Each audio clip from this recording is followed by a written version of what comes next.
Assalamualaikum.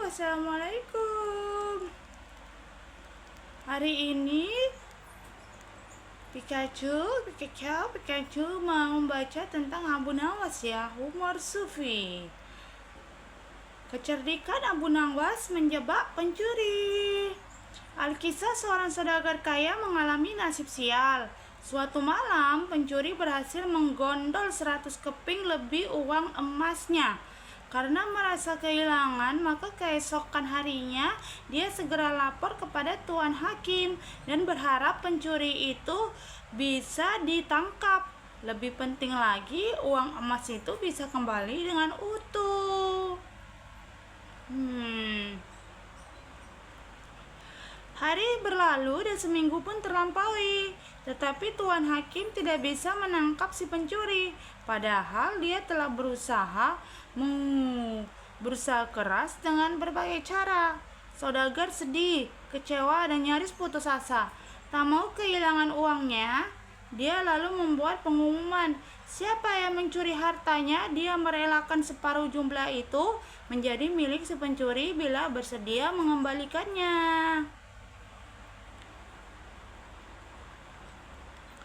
Anehnya, meski telah diiming-imingi separuh hasil curian, pencuri itu memilih diam 1000 bahasa. Saudagar tambah pusing. Akhirnya saudagar itu mengadakan sayembara. Barang siapa berhasil meringkus pencuri itu, ia berhak memiliki seluruh harta tersebut. Tidak sedikit orang kampung yang mengikuti sayembara, tetapi semua kandas. Pencuri itu pun berusaha merasa aman karena tidak ada satupun orang yang bisa menangkap dirinya. Yang lebih menjengkelkan, ternyata dia sendiri pura-pura ikut sayembara.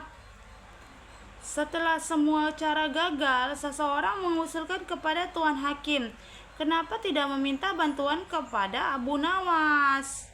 Sayang, Abu Nawas saat itu sedang bertugas. Ia mendapat undangan dari Pangeran Damaskus dan baru kembali ke Mesir 3 hari kemudian. 3 hari kemudian, saat yang ditunggu-tunggu itu pun tiba. Abu Nawas kembali dari Damaskus. Hati si pencuri berdebar tak karuan mendengar nama Abu Nawas disebut-sebut. Ia resah, sebab selama ini Abu Nawas dikenal amat cerdik. Karena itu dia berencana ingin meninggalkan kampung. Tetapi setelah dipikir-pikir, dia membatalkannya karena tindakan itu sama dengan membuka kedoknya sendiri. Ia memutuskan tetap tinggal di kampung dan menerima apapun yang akan terjadi. Esoknya, Tuan Hakim meminta kepada semua penduduk berkumpul di depan gedung pengadilan. Abu Nawas hadir dengan membawa tongkat dalam jumlah besar. Tongkat-tongkat itu mempunyai ukuran yang sama panjangnya yang kemudian dibagi-bagikan. Setelah semua penduduk mendapat tongkat, Abu Nawas berpidato. Tongkat-tongkat itu telah aku beri mantra. Besok pagi kalian kembali ke sini membawa tongkat itu. Jangan khawatir, tongkat yang dipegang oleh pencuri akan bertambah panjang 1 jari telunjuk. Sekarang pulanglah.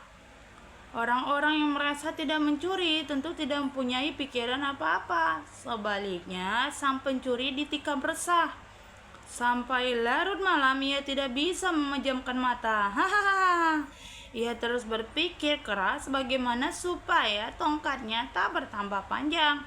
Akhirnya ia memutuskan memotong tongkat 1 jari telunjuk. Dengan demikian, tongkat yang dibawanya itu akan kelihatan seperti ukuran semula. Pagi harinya, semua penduduk berkumpul lagi di depan pengadilan. Si pencuri merasa tenang karena yakin tongkatnya tidak akan bisa diketahui karena dia telah memotong sepanjang 1 jari telunjuk. Dalam hati, ia memuji akalnya karena kali ini dapat mengelabui Abu Nawas. Antrian panjang pun mulai terbentuk. Setelah Abu Nawas datang, segera ia memeriksa satu persatu tongkat yang dibagikan kemarin. Tiba-tiba giliran si pencuri. Abu Nawas segera tahu bahwa orang inilah yang selama ini dicari-cari. Sebab tongkat yang dibawanya telah berkurang 1 jari telunjuk. Sang pencuri itu telah memotong tongkatnya karena takut bertambah panjang satu jari telunjuk. Akhirnya pencuri itu diadili dan dihukum sesuai dengan kesalahannya. 100 keping lebih uang emas kini berpindah ke tangan Abu Nawas.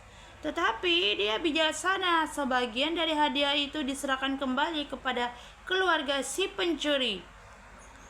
Sebagian lagi kepada orang-orang yang miskin dan sisanya untuk keluarga Abu Nawas.